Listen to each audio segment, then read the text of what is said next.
O hipotireoidismo quase todo mundo conhece e entende aí um pouco quais as consequências para o organismo, né? Mas o que algumas pessoas não sabem é que o hipertireoidismo ele pode levar o nosso paciente a ter intercorrências graves. O que é o hipertireoidismo? Nós sabemos que a nossa tireoide ela secreta hormônios importantes para o nosso metabolismo. Entre eles a gente tem o T3 e o T4. E o hipertireoidismo é exatamente como o próprio nome diz, um aumento aí exacerbado da função da tireoide. O que isso afeta? Quando a gente tem um aumento do T3 e do T4, eu tenho consequentemente um aumento no metabolismo celular. É como se o nosso corpo recebesse uma overdose, uma superdose de adrenalina. O que pode levar um paciente a ter o hipertireoidismo? Entre 50% e 60% dos casos é por causa de doenças autoimunes da tireoide. O mais comum é a doença de Graves e a gente conhece também como bócio tóxico. Eu vou ter aquele paciente com aquela papada. Nós também temos alguns outros fatores, como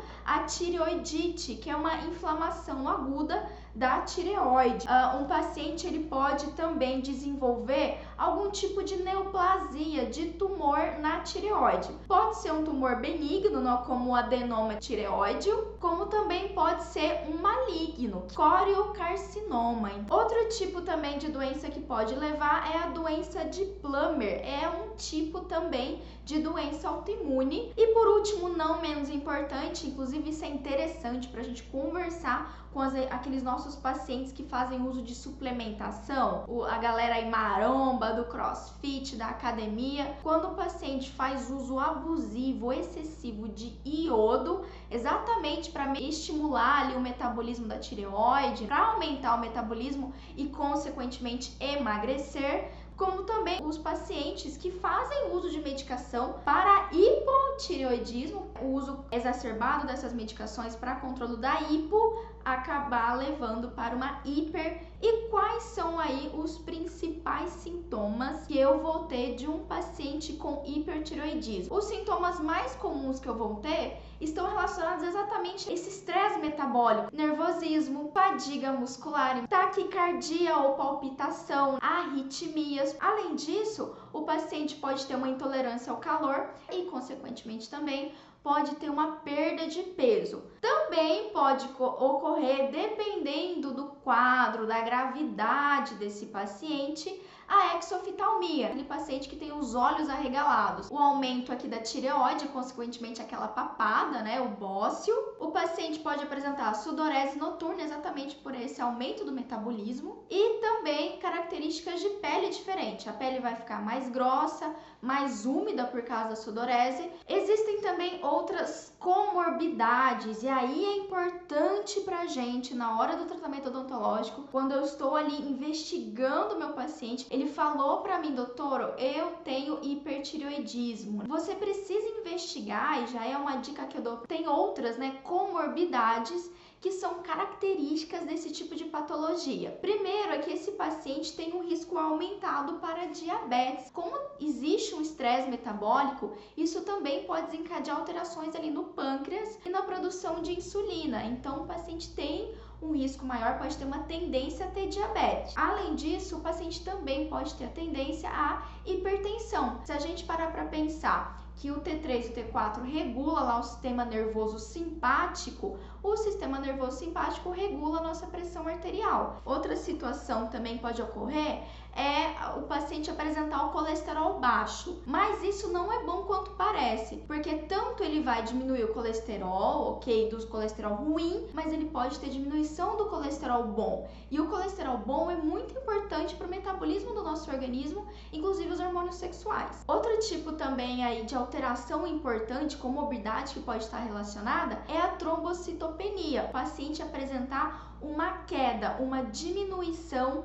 no número de plaquetas. Uma vez que eu entendi o que é o hipertireoidismo e quais as consequências aí que isso vai causar no organismo do paciente, quais são as medicações que ele vai utilizar e que, lógico, podem fazer interações medicamentosas com os anestésicos, com os medicamentos que a gente vai prescrever. O mais comum que a gente vai ter ali, a primeira linha de tratamento, é o uso de medicamentos antitireoidianos e inibir a produção hormonal da tireoide. E aí eu vou citar aqui os 3 mais comuns, ou carbimazol ou metimazol. Vão ser os 2 medicamentos aí que podem iniciar o tratamento nos quadros mais leves. E num quadro também um pouco mais grave aí, né, que o paciente não está tão estável, o médico pode utilizar o PTU. O nome é complicado, chama propiltioracil. A gente também tem o uso oral do iodo radioativo I-131 para inibir a produção hormonal. Outra alternativa um pouco mais radical, e também pode ser escolhida, a remoção total da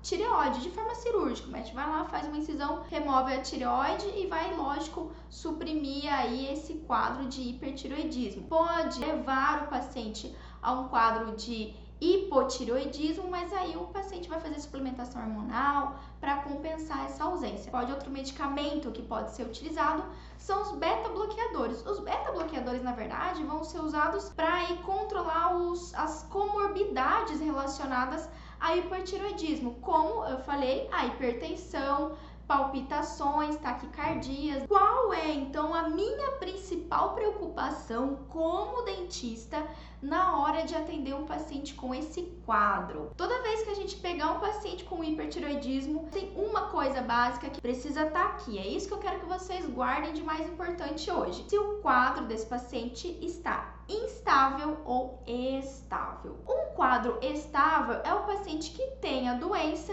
mas é assintomático, ou seja, não apresenta sintomas ou os sintomas são mais leves. Então, geralmente é o paciente que faz uso da medicação ou já fez ali a remoção total da tireoide, uso o I-131, né, o iodo radioativo. E nesse caso, manda ver, não há nada que impeça a gente atender esse paciente. Com isso, eu tenho um ponto importante. Pode ser que, mesmo estando controlado, ele apresente as outras alterações de saúde, as outras comorbidades, como hipertensão, diabetes. Então, é importante você se atentar a isso na hora da sua anamnese. Agora, se o meu paciente ele está instável, e aí é o que a gente chama de crise tirotóxica, é o paciente que tem ali uma descompensação importante. A literatura também mostra um termo muito engraçado, inclusive, que chama tempestade tireoidiana. Então é como se fosse uma tempestade de hormônio mesmo no paciente. Olha o nome que me arruma, né? Mas tudo bem.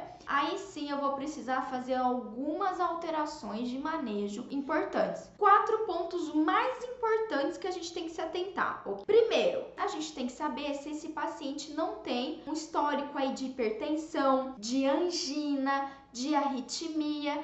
Se chegar no seu consultório com sintomas e ainda com esses sintomas de alterações cardiovasculares, esse então não é um paciente para ser atendido dentro do consultório odontológico. Ele está num quadro instável e ele pode sim ter uma intercorrência médica grave. Segunda dica, como esse paciente ele tem esse metabolismo aí acelerado, tivesse aí a superdosagem de adrenalina, ou seja, ele está mais propenso, ele é mais sensível aos anestésicos locais com epinefrina, com adrenalina. Pamela, quer dizer que eu não vou utilizar anestésico com adrenalina? Não. Primeiro, a sua técnica anestésia tem que ser eficiente. Local, bloqueio do nervo alveolar bem feitinho, ou lembrar das técnicas aí, reestudar as técnicas de anestesia local. De preferência, se você precisa utilizar ou se você só tem anestésico com vasoconstritor, com epinefrina, utilize no máximo 2 tubetes por atendimento. Você vai fazer mais de um procedimento, ou você faz um bloqueio e utiliza ali no máximo 2 tubetes, ou você faz aquilo e em uma outra consulta você faz o restante. Agora você também pode utilizar, que são anestésicos mais indicados para os casos de hipertireoidismo, que é a prilocaína e a mefvacaína sem vaso. O terceiro ponto ali, muito fundamental, inclusive neste momento eu quero que você coloque na sua cabeça, que você utilize a hashtag boca saudável, corpo saudável. Infecção, cirurgia e estresse durante o procedimento odontológico podem desencadear aí uma tempestade tireoidiana que eu tenho que evitar tudo isso. Tanto essas alterações, infecção, cirurgia e estresse, pode desencadear aí uma tempestade tireoidiana, né, uma crise tireoidiana, como também a crise tireoidiana, essa tempestade tireoidiana, pode levar o paciente a ter infecção odontológica. Trate paciente com hipertireoidismo, controle focos de infecção, porque isso vai prevenir ele ter uma crise. O quarto ponto importante é, uma vez que eu tenho alteração do metabolismo, eu também tenho uma alteração de modelação óssea e os pacientes nesse quadro têm um risco aumentado para osteoporose. Vai que vocês vão planejar um implante maravilhoso no seu paciente, mas ele tem aí uma tendência à osteoporose. Então é importante isso também ser investigado e, se for o caso, ali ter um manejo adequado para pacientes com osteoporose. Para finalizar aqui para vocês, então, eu vou dar 3 dicas para a gente adequar o nosso manejo para não ter nenhum desses problemas aí que eu citei. A primeira dica é o seguinte: controle de infecção previne descompensação. Uma vez que eu tenho uma infecção bucal aguda, eu preciso controlar. Mas, Pamela, chegou para mim um paciente com hipertireoidismo, está descompensado, é uma emergência, ele está com uma infecção odontológica aguda, um abscesso, está sentindo dor, e agora? Mais um motivo para você tratar. E aí, nesse caso, o que a gente vai fazer? Você vai tentar tratar de forma medicamentosa, colocar um curativo, irrigar bem bonitinho ali, fazer um tampão, faz o atendimento de emergência de forma menos invasiva possível para não estressar o paciente, até porque ele tá descompensado, né? Pode ser que na hora de você fazer um anestésico ali, uma anestesia piore a condição de saúde dele. Então, nesse caso, utilize uma abordagem medicamentosa e encaminhe imediatamente para o pronto atendimento médico. A dica 2 é o seguinte: se o estresse de passar pelo procedimento odontológico pode desencadear aí uma descompensação, quem é que vai deixar de ligar para isso? Não vou fazer nada, ele tá com medo,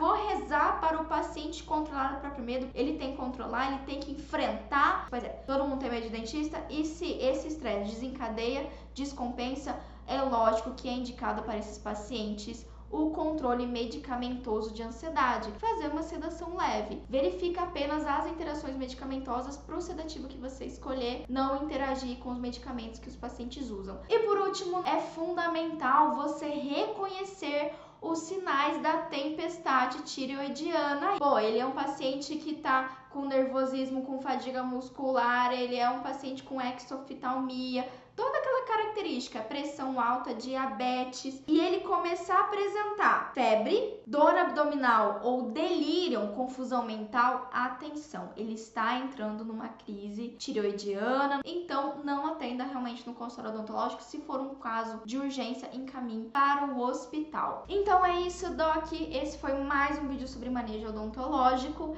E se você não sabe, lá no meu site www.pamelaperes.com.br tem um e-book aí para você fazer o download gratuito, e nesse e-book eu explico quais são aí os primeiros passos para você atender quase todos os tipos de paciente com alteração sistêmica. Você gosta desse assunto, se você considera importante, tem alguma dúvida, vai lá, vale a pena baixar, é grátis, então não tem que pagar nada, tá lá disponível, use e abuse. E mais uma vez eu lanço aqui o desafio para vocês, não é mesmo? Se você atendeu um paciente aí, conseguiu resolver um caso mais difícil, coloca a hashtag boca saudável, corpo saudável, hashtag dentistação. Então a gente se vê na semana que vem, é muito bom estar aqui com vocês.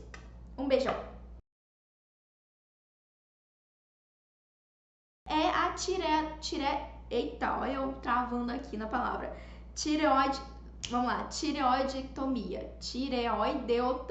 Gente, essas palavras são muito sacanas. Tireoidectomia, ok?